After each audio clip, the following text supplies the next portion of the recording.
You have a topic. Normally, this is the moment when you open 4 tabs: Google Scholar, PubMed, Semantic Scholar, and other research tools. You type roughly the same question into each one, get different results back, and lose track of what you have already looked at. Traditional search engines often rely on keywords, so the results can depend on the exact words used in the search. Now I am going to search the same topic in SciSpace. What factors are associated with hospital readmission among heart failure patients? Normally, this is where I would open 4 tabs. Let's see what one search gives me. This is where SciSpace is different from other search engines. SciSpace uses semantic search to understand the meaning behind your research question and find relevant papers from its repository of more than 280 million research papers. Instead of giving me random results based only on keywords, it uses re-ranking to provide more relevant results. Now I have opened one article and read the abstract. The abstract looks perfect because the article's purpose, participants, and findings are related to my research topic. But then the issue starts. The PDF is not available, and I hit a paywall. This is usually where most people give up and look for a different paper, but SciSpace has a solution for this. You can click Get PDF and connect your university library key. You can search for your university, connect your library, and continue. For example, I have linked Harvard University here. After I click Continue, I am taken to the institution's library page. You can see here that SciSpace is locating the same article through the Harvard University library. Because the university already has access to this article, the same paper opens as a PDF. This is usually where people give up. But if your university already provides access to the paper, you do not need to find another article just because the perfect paper is behind a paywall. You can access it through your university library in SciSpace. Once the PDF is open, you can also ask questions about the paper through chat with PDF or directly in the agent. This means you do not have to read 30 pages just to find out whether the paper is relevant. For example, I asked about the methods used in the paper. SciSpace gives me the exact methodology. This study employed a prospective cohort design. It also gives me the exact participant details. A total of 250 patients were recruited for the study. It also gives me the demographic details. In short, it provides information about all the key elements of the methodology, including the statistical tools used for analysis. You can also ask the research question you are trying to get answer, like what factors are associated with hospital readmission among heart failure patients. You can see that SciSpace gives me a detailed answer based on the article. I do not need to read the entire paper just to find the information I need. Now I have one good paper, but an important question comes up. Is the search actually finding the right papers?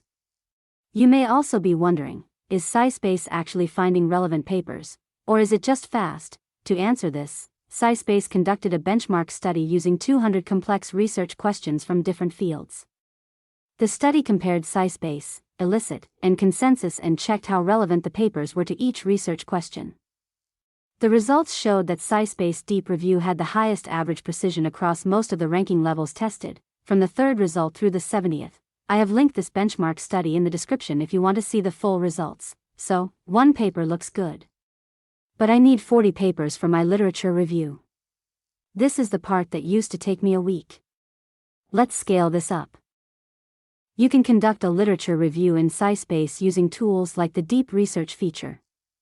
It can reduce research work that used to take a week to just a few minutes. If you conduct a literature review manually, your screen may look something like this: lots of spreadsheets, multiple folders, and many unread PDFs that still need to be reviewed and organized. But in SciSpace, everything is managed in one place. You can see that it first found 289 relevant papers related to my topic. It then narrowed the focus from general factors to more specific areas, such as advanced analytics. To broaden the research results, it screens the papers based on the specific focus of my research question. So I do not need to open and read several articles one by one just to find relevant studies. For broader coverage, it searches across multiple scholarly databases. After screening and selecting the relevant articles, it starts writing the sections one by one, starting with the introduction. It also verifies the citations in each section while writing. Now the literature review report is created with 9 sections such as the introduction, clinical and medical factors, demographic and socioeconomic factors, and other relevant areas. the report looks well organized, with citations included throughout. But the report is only useful if the sources actually support the information. The report is source-linked. So I can click on a citation and go directly to the original paper. With verified reports, SciSpace checks the citations before providing the final report. According to SciSpace benchmark, verified reports reached 97% citation accuracy. So, let me check 3 citations at random. For example, when I click on this citation, it takes me directly to the source PDF. The source states that hypertension was not independently significant. That is the same point made in the SciSpace report. Now I will check another citation. Again, it takes me directly to the original PDF. The report states that every 1 unit increase was associated with an 87% increase in the odds of readmission, and I can find the same finding in the source paper. You can do the same thing with other citations to check whether the claims in the report are supported by the original papers. I would still check the original papers myself before using the findings in my thesis or final research. But this process can save a lot of time while keeping the sources easy to check. Now you have the research you need. The next step is to take it into the tool where you can do your writing and thinking, and if you already work in Claude. None of this has to stay in another tab. Add SciSpace as a connector. The setup took me under 5 minutes. Now I can search the same topic here in Claude. For example, I can ask, summarize the main factors associated with hospital readmission among heart failure patients using my SciSpace research. You can see that Claude is using the same research sources I was working with in SciSpace. I can also organize the research by adding different columns, such as research methods, key findings, limitations, and research gaps. From here, I can take my research even further. For example, I can ask Claude to compare the findings across studies, identify common themes, find differences between studies, or organize the information into a literature review matrix. I can also use these sources to create a literature review presentation, prepare an outline for a thesis chapter, summarize the key findings, identify research gaps, or create questions for further research. The important part is that I am not starting from scratch in Claude.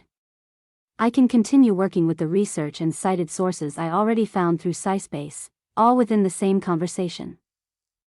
If you want to try SciSpace for your own research, you can access it using my link in the description. And if you are getting ready for the fall semester, there is also a 35% discount on the Max plan, which includes 40,000 credits. You can use my link in the description to check it out and get the discount.